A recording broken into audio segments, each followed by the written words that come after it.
शिवरात्रि पर 30 साल बाद ये संयोग। शिवरात्रि का पर्व हर साल आकर हमें भगवान शिव की पूजा में रमणीयता और तात्विकता का अनुभव कराता है, लेकिन इस साल विशेष रूप से 30 वर्षों के बाद कुछ अद्भुत संयोग बनने वाले थे। आप सोच रहे होंगे कि एक सामान्य शिवरात्रि पर क्या ऐसा हो सकता है जो सामान्य से बाहर हो। लेकिन जरा कल्पना करें, अगर आपको ये बताया जाए कि इस शिवरात्रि पर कुछ ऐसा घटित होने वाला है जो आपके जीवन को हमेशा के लिए बदल सकता है।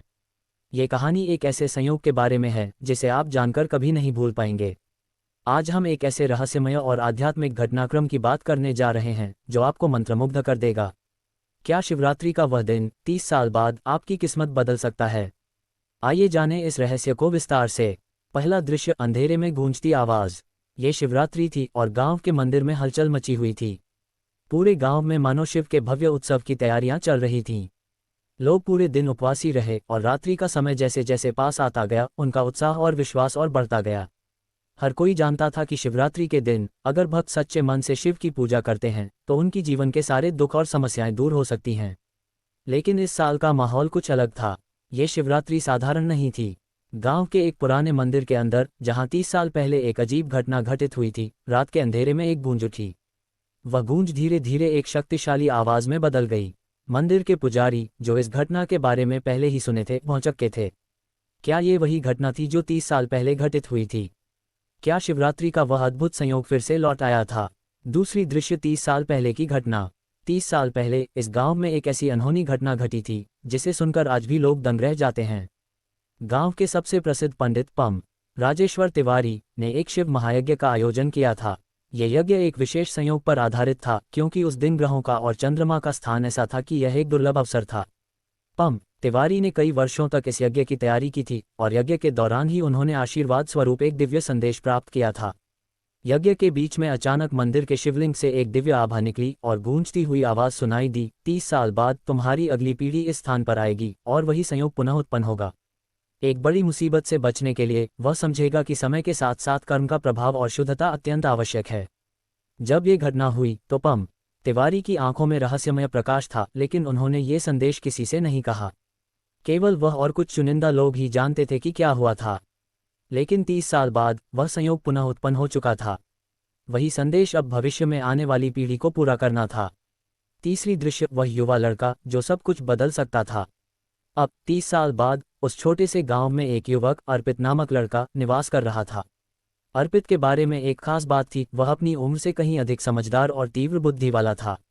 वह शिवरात्रि के दिन हमेशा मंदिर जाता और भगवान शिव की आराधना करता। उसे बचपन से ही भगवान शिव के बारे में गहरी श्रद्धा थी, लेकिन उसे कभी यह एहसास नहीं हुआ कि एक दिन वह भगवान शिव के उस संदेश को समझ पाएगा। इस साल जैसे ही शिवरात्रि का दिन नजदीक आया, अर्पित ने निर्णय लिया कि वह मंदिर में पूरी रात जागरण करेगा।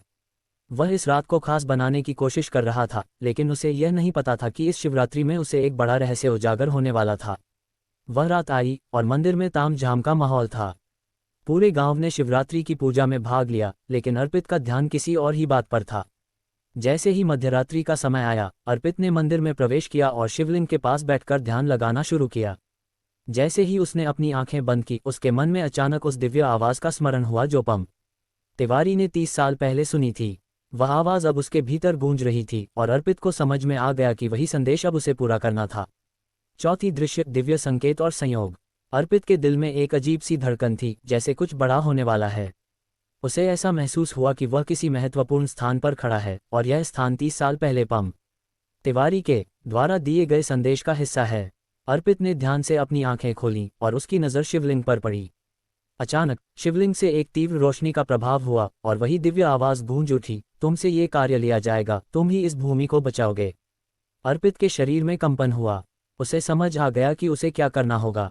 उसने शिवलिंग के सामने हाथ जोड़े और शिव से आशीर्वाद मांगा। उस रात उसे एक अजीब सा अनुभव हुआ। उसके मन में एक तेज विचार आया कि कुछ बड़ा होने वाला है और यह उसके कर्मों से जुड़ा था। अर्पित ने वह संकल्प लिया कि वह भगवान शिव के आशीर्वाद से गांव के सभी लोगों को एकजुट करेगा ताकि कोई बड़ा संकट न आ सके। उसने अपने दिल में ये ठान लिया कि वह केवल खुद के लिए नहीं, बल्कि समग्र मानवता के लिए कार्य करेगा। पांचवी दृश्य, रहस्य का समाधान और भविष्य। जब अर्पित ने गांव के बुजुर्गों से सुना कि 30 साल पहले पम तिवारी के द्वारा दी गई भविष्यवाणी सच हुई थी, तो उसने महसूस किया कि शिवरात्रि के इस संयोग का महत्व अब वह समझ चुका था। यह महज एक पर्व नहीं था, बल्कि एक दिव्य संदेश था जो समय और काल के अनुसार आया था। अर्पित ने गांववासियों को एकजुट किया और भगवान शिव की प्रेरणा से एक बड़ा प्रयास शुरू किया, जिससे उनकी सामूहिक शक्ति से एक बड़ी मुसीबत को टाला जा सका। वह संयोग सचमुच उनके जीवन का सबसे बड़ा मोड़ बन गया था। शिवरात्रि के उस रात ने अर्पित को ये सिखाया कि जीवन में सही कर्म, समय के साथ किए गए प्रयास और भगवान की कृपा से हम कोई भी संकट पार कर सकते हैं। 30 साल बाद वह संयोग फिर से घटित हुआ और एक नई शुरुआत हुई। निष्कर्ष: ये कहानी न केवल शिवरात्रि के महत्व को दर्शाती है, बल्कि यह भी दिखाती है कि हमारे जीवन में कुछ संयोगों का महत्व होता है। वे संयोग हमें किसी बड़े कार्य के लिए प्रेरित कर सकते हैं। भगवान शिव की कृपा से हम किसी भी संकट का सामना कर सकते हैं, बशर्ते हमारे कर्म शुद्ध और उद्देश्यपूर्ण हों। तो अगली शिवरात्रि को जब आप पूजा करें, याद रखें कि यह केवल एक पर्व नहीं है, बल्कि आपके जीवन के बड़े निर्णयों और बदलते समय की ओर एक संकेत भी हो सकता है। क्या आप उस संयोग को पहचान पाएंगे जो आपकी किस्मत को बदल दे?